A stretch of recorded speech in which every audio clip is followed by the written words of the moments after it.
Ari na naman nga ang araw ng babae, ang anak ng kontraktor ay magpapaganda muna at syempre dini ako sa D-Aesthetic Clinic. Pagkarating ko nga pala dini ako ay pumunta agad dini sa doktor at aking ipinakita rin kilikili ko. Sabi ng doktor, aba ineng may improvement na gayang iyong kilikili. Ay sabi ko ay better than before. Hindi nyo kaya.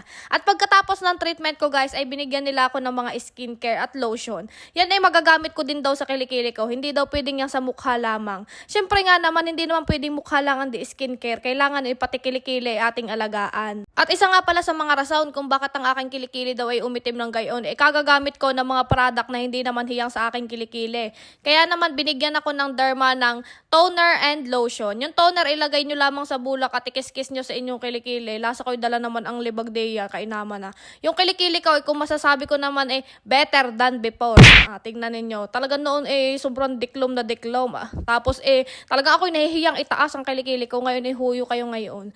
Tapos yung lotion guys, wala siyang masyadong amoy kasi para lang siyang aloe vera. Sobrang ganda sa balat and sobrang smooth. So yun lang. See you on my next video. Bye!